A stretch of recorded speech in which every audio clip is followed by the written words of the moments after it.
क्या है आध्यात्म? दर्शन, चिंतन धारा, विद्या या संस्कृति की परंपरागत विरासत। आध्यात्म दर्शन यानी जीवन का शाश्वत सत्य। मानव जीवन से जुड़े शाश्वत सत्यों को जानिए और समझिए उपासक डॉक्टर सोहन राज तातेड़ से हमारे खास कार्यक्रम आत्मविज्ञान में। आत्मविज्ञान यानी सही दृष्टि, सही सोच। भाइयों और बहनों, मातृशक्ति को नमन।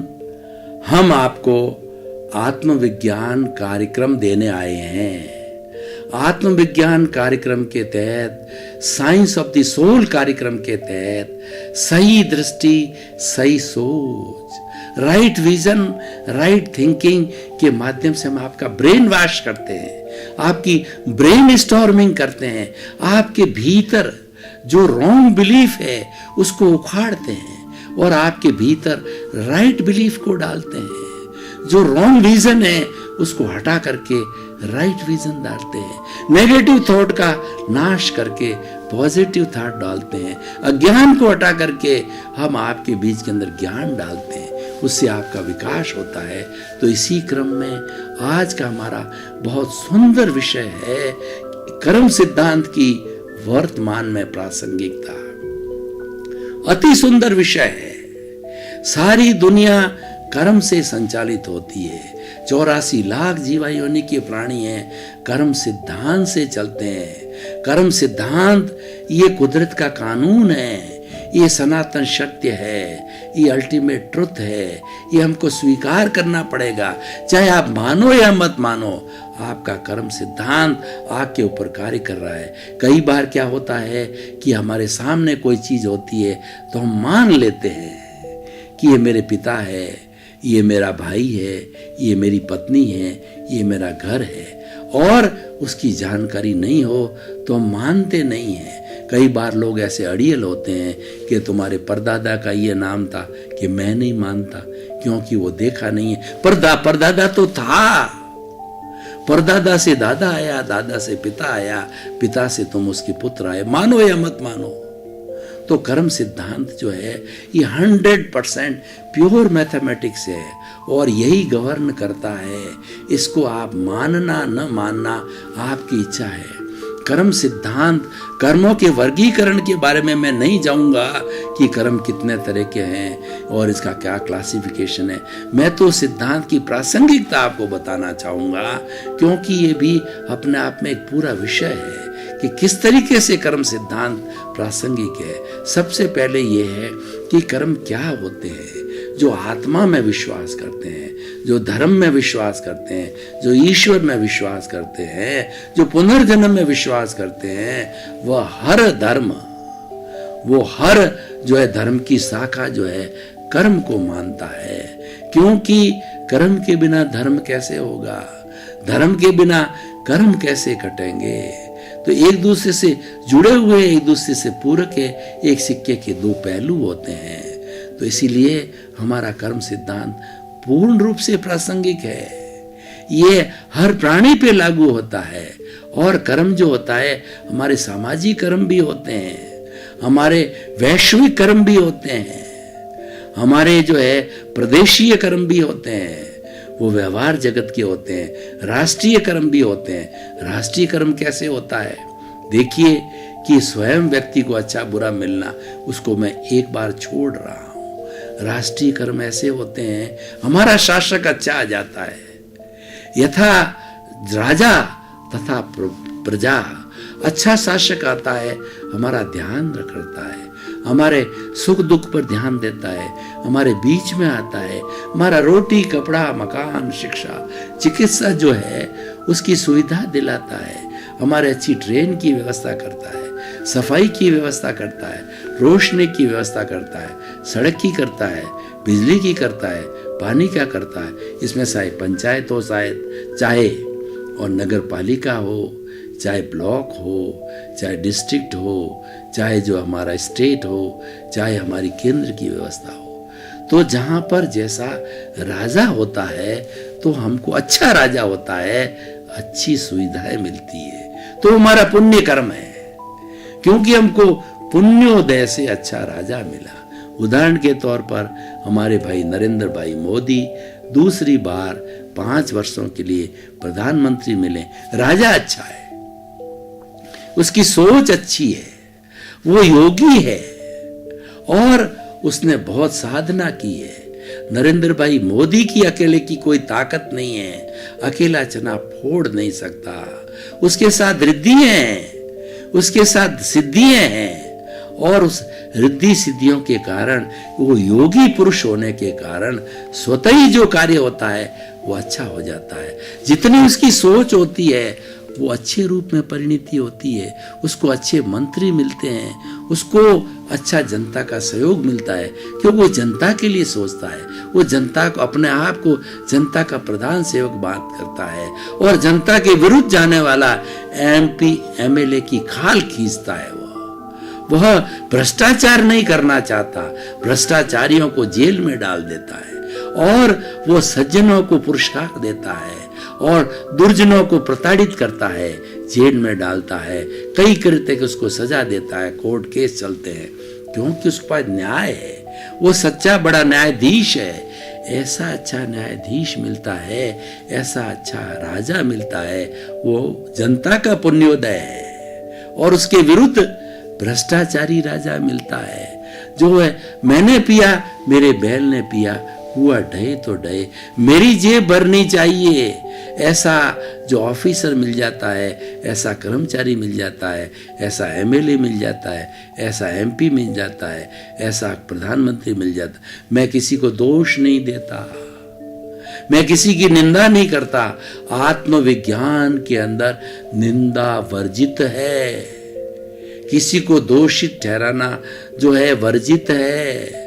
हम कभी भी आत्मविज्ञान के अंदर दोष की बात नहीं करेंगे, राग द्वेष की बात नहीं करेंगे, कटुता की बात नहीं करेंगे, किसी पे कीचड़ नहीं उछालेंगे। सारे धर्म अच्छे हैं, सर्वधर्म संभाव की बात कहेंगे, क्योंकि हम आपके पास में टीवी पर आए हैं।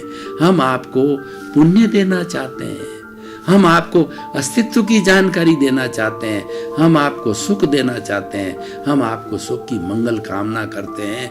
तो हम दुख के कारण लाएंगे तो क्या होगा? बिखराव होगा, राग द्वेष होगा और हमारी छवि गिर जाएगी। हम तो आपको सुख देने आते हैं, दुख देने नहीं आए हैं। हम आपका भला करने के लिए आए हैं, आपके हितैषी हैं। तो ये सारी आपका हितैषी कौन होगा? ये तो मैंने क्या है लौकिक धर्म की बातें बताई कि हमारा पुण्योदय पापोदय जो है ग्रुप में भी होता है, गांव में भी होता है, शहर में भी होता है। एक शहर के अंदर पापोदय का उदय हो गया, प्लेग फैल गया, और एक शहर के अंदर दिल्ली जैसे शहर में हमारे प्राणियों का पापोदय हो गया तो इतनी कार्बन डाई फैल गई कि घुटन होने लग गई, अस्थमा का रोग हो गया। ये पापोदय है। छोटे गांव में जाइए, खुली हवा, ऐश आराम, खुला चिंतन, सुख शांति, ये क्या है हमारा? ये पुण्योदय है। तो ये सारी बात मैंने सामूहिक बात की है, लेकिन मूल जो हमारा तत्व इकाई है मनुष्य है।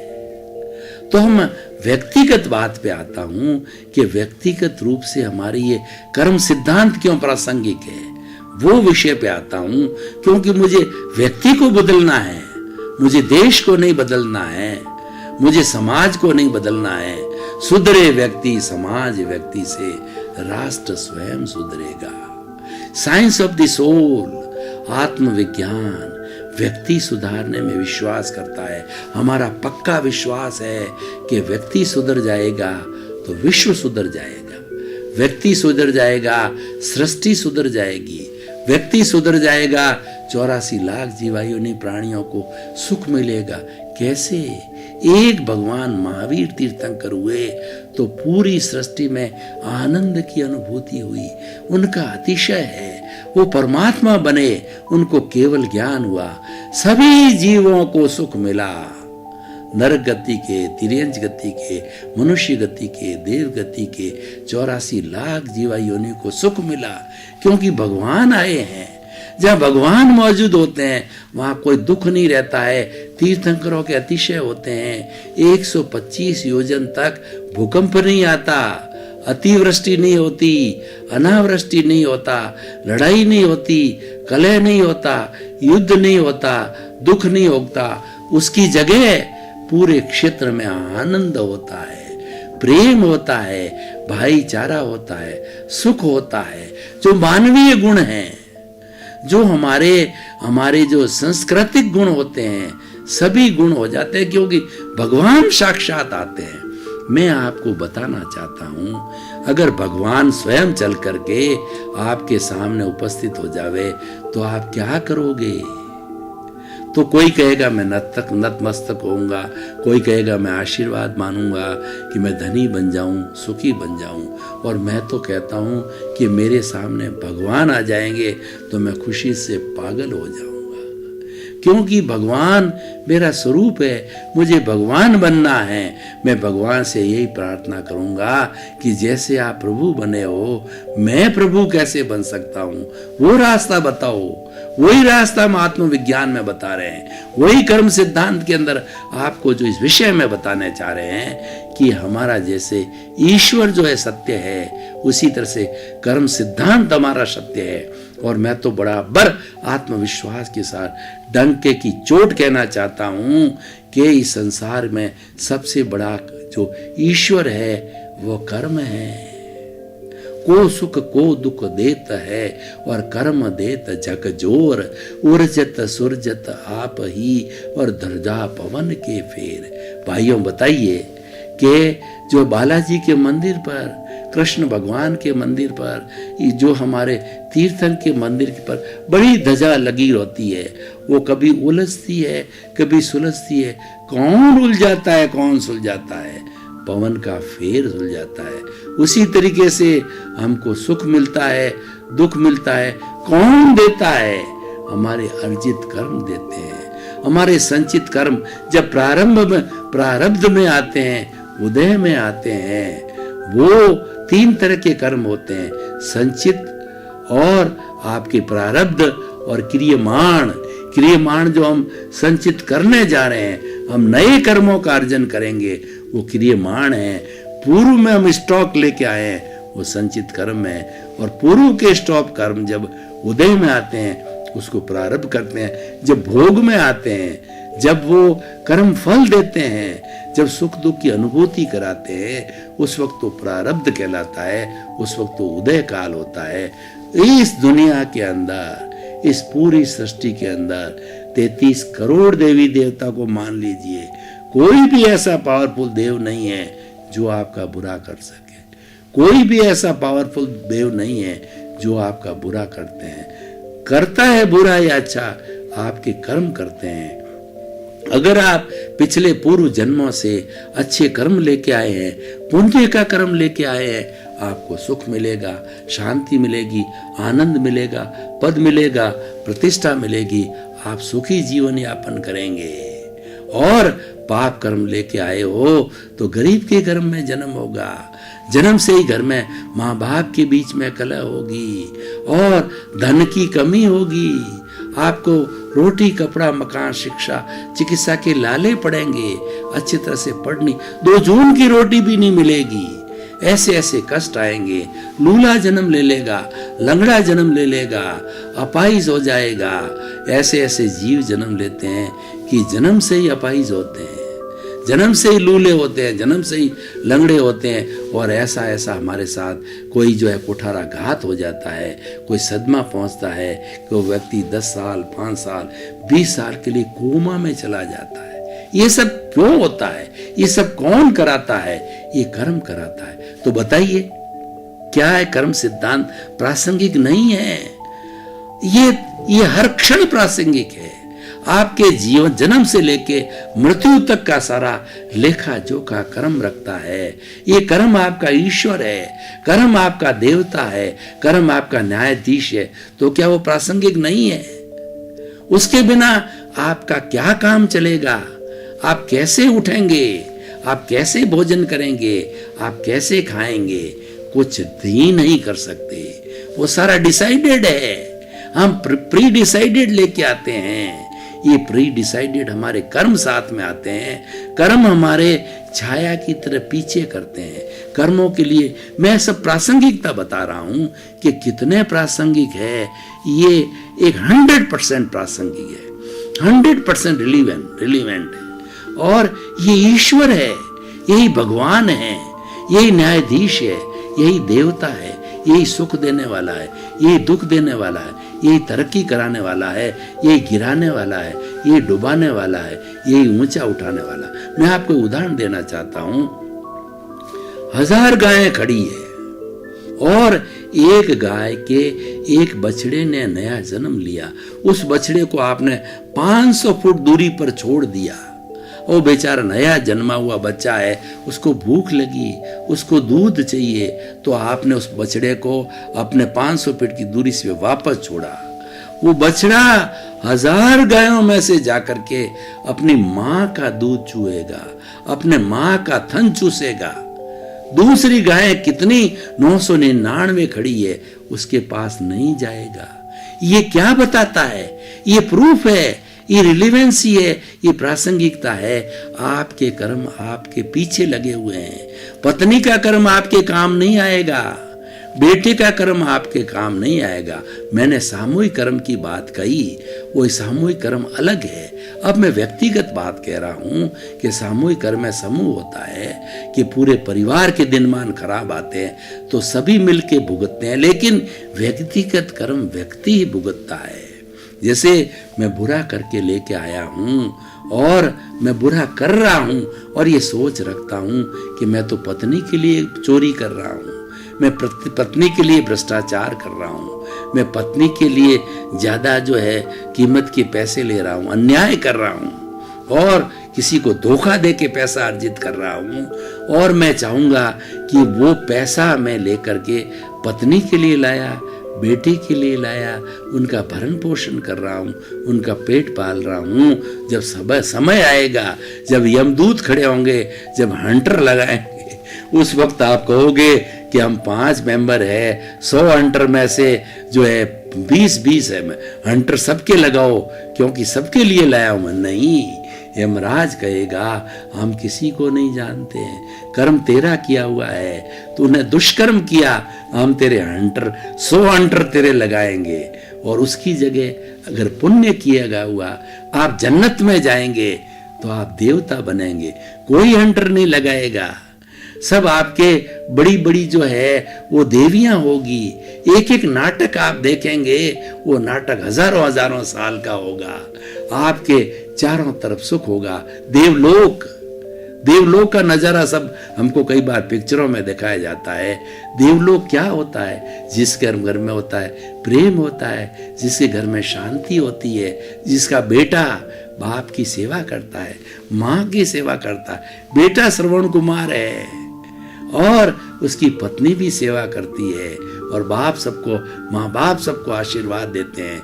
माँ बाप ने किसी को सीए बनाया, किसी को इंजीनियर बनाया, किसी बेटी को जो है अरबपति घर में ब्याया, बेटी सुखी है, उन्होंने अपना काम कर दिया, सबको पैरों पर खड़ा कर दिया। तो बताइए वह क्या है? वह देवलोक है। और उसके विपरीत जाइए, घर में कलह। माँ बाप ने तो सबको संपत्ति दे दी, माँ बाप बूढ़े हो गए, अब उसके बेटे और बहुएं कहते हैं इन बूढ़ों की पिंड छुड़ाओ। उसको जो है वो कुंभ के मेले में छोड़ के आ जाते हैं, वृद्धाश्रम के अंदर कर देते हैं। सभी खाते पीते हैं बेटे, सबको माँ बाप ने अच्छा पालन पोषण किया, अच्छे संस्कार दिए, अच्छी शिक्षा दी, सब पोस्ट ग्रेजुएट, सभी धनी हैं। ये कैसे बने? माँ बाप ने बहुत किया, लेकिन ये नरक का था, भोग था, तो वो उनको वृद्धाश्रम जाना पड़ा। तो मैं कर्म की गहराई में नहीं जा रहा हूं, मैं तो यही बता रहा हूं कि जैसा बोगे वैसा काटोगे। ये कर्म सिद्धांत की प्रासंगिकता है। As you will sow, so will you reap. जैसा करनी वैसी भरनी। जैसा करके लेके आए हो वो फिल्म खुल रही है। वो फिल्म 50-60 साल जितनी उम्र है वो फिल्म चलेगी, प्रति क्षण चलेगी। 24 घंटे की फिल्म है। उस फिल्म में कभी सुख मिलेगा, कभी दुख मिलेगा। तो हमारा ये प्रासंगिकता हम आपको ये दे रहे हैं, जब आपको सुख की अनुभूति हो तभी भी फूलो मत, राग मत करो, और दुख की अनुभूति हो उस वक्त द्वेष मत करो, क्योंकि राग द्वेष से ही ये कर्म अर्जित हुए हैं। तो जो ही आप राग द्वेष से जुड़े और जो प्रसंग आपके सामने दुख का आ गया, आपने दोषित माना कि बेटे ने दुख दिया है, मेरा पैसा कोई हड़प करके ले गया है, उसने दुख दिया है, वो बदमाश है, वो गुंडा है। कोई नहीं गुंडा है, कोई बदमाश नहीं है। आपके कर्म ऐसे ही हैं जो आप करके लेके आए थे। वो तो बेचारा निमित्त है, उसको आपके पास आने की कोई ताकत नहीं है। आप जो है भरे बाजार में खड़े होकर के आप कहिए कुछ ऐसे लोगों को जो नीडी है, जिनको पैसे की आवश्यकता है, वहां आप खड़े होकर के कहिए कि मेरे को 100 घूंसे मार दे तो 100 रुपये दूंगा। अगर किसी के साथ आपका हिसाब नहीं है, पैसे लेने के लिए आपको एक भी व्यक्ति घूंसा नहीं मार सकता, वो कैसे कहेंगे आप सज्जन पुरुष हो, हम आपको घूंसे मार के पैसे लें? हम ऐसे बेवकूफ हैं क्या? वो कोई घूंसा नहीं मार सकता। ये इस बात का परिचायक है कि आपका जो समूह खड़ा है उसमें कोई हिसाब बाकी नहीं है। और हिसाब बाकी है तो मैं आपको बताना चाहता हूं, आप एक कमरे में 5 लोग सो रहे हैं और अभी ऐसा मौसम है कि मच्छर बहुत है। 5 में से एक व्यक्ति तो छटपटाता रहता है, रात भर उसको मच्छर काटते हैं और 4 खर्राटे खींचते हैं। उनको मच्छर क्यों नहीं काटा? क्यों नहीं काटा? क्योंकि उन मच्छरों का जो उस कमरे में जो मच्छर है उनका हिसाब चारों के साथ बाकी नहीं था, हिसाब केवल आपके साथ ही बाकी था, इसीलिए काटता गया और आप छटपटाते गए। तो इसलिए सारा हिसाब होता है। ये कर्म सिद्धांत ये कहता है कि आपने जो ये जन्म लिया है और ये 60-70 साल की फिल्म चलाओगे, उसके अंदर आपकी पत्नी होगी, आपका बेटा होगा, पोता होगा, बेटे की बहू होगी। ये सब पार्टियां हैं जो 24 घंटे आपकी सिर्फ पत्नी है, 24 घंटे सबसे ज्यादा आपके साथ में रहती है। वो सबसे बड़ी पार्टी है। बेटा सबसे बड़ी पार्टी है, बेटे की बहू भी पार्टी है, पोता भी पार्टी है। ये पार्टी है। पार्टी का अर्थ होता है, अगर आप व्यापार करते हो, अगर आप बैंक चलाते हो, उसमें डेबिट की पार्टी होती है, क्रेडिट की पार्टी होती है, कोई लेने वाला होता है, कोई देने वाला होता है। ये सब पार्टियां हैं। कोई छोटी पार्टी है, कोई बड़ी पार्टी है। जितना हिसाब है, हम चेक काटते हैं 1000 का काटते हैं, हम चेक काटते हैं 10,000 का काटते हैं, हम चेक 1 लाख का काटते हैं, क्योंकि हमारा लेना देना इतना है। हम सबके समान चेक नहीं काटते हैं, वो हमारा हिसाब है। तो ये हिसाब चुकता करने के लिए ये पार्टी आई है। कोई आपको दुख देगी, कोई आपको सुख देगी, कोई आपको गालियां देगी, कोई आपका पैसा हड़पेगा, कोई आपकी कोई सेवा नहीं करेगा, लेकिन प्रॉपर्टी में से उजरदारी करेगा। कोर्ट जाके भी कहेगा मैं तो 3 संतान है, 1/3 हिस्सा लूंगा और लेकर के रहता है कोर्ट के माध्यम से कि मैं इनका बेटा हूं। अरे भाई, बेटा बना, तूने बाप को कोई सुख नहीं दिया, तू 50 वर्ष का हो गया, बाप को पानी नहीं पिलाया, बाप पे 100 रुपये खर्च नहीं किए, उनकी कोई चिंता नहीं करी, तेरे को करोड़पति बनाया, तेरे को अच्छी मैम लाया तेरे लिए और तेरे को पोस्ट ग्रेजुएट बनाया। लेकिन कर्मों का हिसाब है, आप क्या कर सकते हो? ये कर्मों की प्रासंगिकता तो भाई और बहनों में कहना चाह रहा था। बड़ा सुंदर विषय है कि जो कुछ भी हमारे साथ घटित होता है ये कर्म आधारित है, 100% कर्म आधारित है। छोटा से छोटा मच्छर का मैंने उदाहरण दिया और बड़ा से बड़ा मैंने बेटा जो करोड़ों की संपत्ति हड़प जाता है, बिना कुछ आपको सुख दिए हुए हड़पता है, कोर्ट से ले जाता है, आपको बेघर करता है, मकान में वो रहता है, आपको सड़क पे फेंक देता है, आपका बेटा है, क्या करो आप? तो ये हमारा सारा पुण्य पाप का हिसाब है। और पुण्य पाप है वो हमारे कर्म है, ये जन्म जन्मांतर से हमारी आत्मा के साथ चलते रहते हैं। और जो हम उदय में आते हैं, जब फिल्म चालू होती है तब उदय भाव आता है, उसमें हमको क्या करना? अब मतलब की बात, निष्कर्ष की बात मैं ये बताता हूँ कि आप करके आ गए, आप प्रतंत्र हो गए। प्रतंत्र कैसे हो गए? एक किसान है, वो मान लीजिए बारिश की सीजन आ गई, उसको वो निर्णय नहीं कर पा रहा है, खरीफ की फसल बोनी है कि भाव किसके ज़्यादा मिलेंगे, बाजरी बोऊं या मूंग बोऊं या तिल बोऊं। उसके पास बाजरी भी है, मूंग भी है, तिल भी है, कोई निर्णय नहीं कर पाया। हल चलाने की बारी आई तो उसने सारी बाजरी बो दी। उस वक्त जो बुद्धि ने काम किया वो कर दिया। अब जब फसल होने की बात आई, अरे यार बाजरी के भाव तो बहुत कम है, तिल बोता इससे 10 गुना भाव है और लोगों के तिल हुए, उनको बहुत बड़ा लाभ हुआ। भैया अब सोचने से क्या है, तुम प्रतंत्र हो गए। भाई और बहनों, एंड करूं? भाई और बहनों, आपका बहुत बहुत धन्यवाद। आप जो ये साइंस ऑफ दी सोल देखते रहिए, ये प्योर मैथमेटिक्स है, ये प्योर गले उतरने वाली बात है, क्योंकि वो इधर की नहीं है, उधर की नहीं है, किसी की निंदा नहीं है, किसी की चापलूसी नहीं है। ये तो आप कौन हो ये बताने के लिए कार्यक्रम आया है, सिर्फ आपके ऊपर आधारित है। खोल खोल कर हम बता रहे हैं कि आप कौन हो, आप कहाँ से आए हो, आपको कहाँ जाना है, आप जो कर रहे हो ये क्यों हो रहा है, और ये हो रहा है उसमें संभाव पूर्वक कैसे रहना है। ये सारे गुर बताने के लिए हम आए हैं, आपसे लेने कुछ नहीं आए हैं, आपको गलत चीज बताने नहीं आ रहे हैं। आपको तो हम सही रास्ता बताने के लिए आए हैं, इसलिए आत्मविज्ञान कार्यक्रम बनाए हैं। आपका जीवन मंगलमय हो, धन्य हो, आनंदमय हो, आपके प्रति मंगल भावना, शुभकामना, और आप सिद्ध बुद्ध मुक्त बने, आपके प्रति मंगल भावना। आत्मविज्ञान में आत्मविज्ञान यानी सही दृष्टि, सही सोच।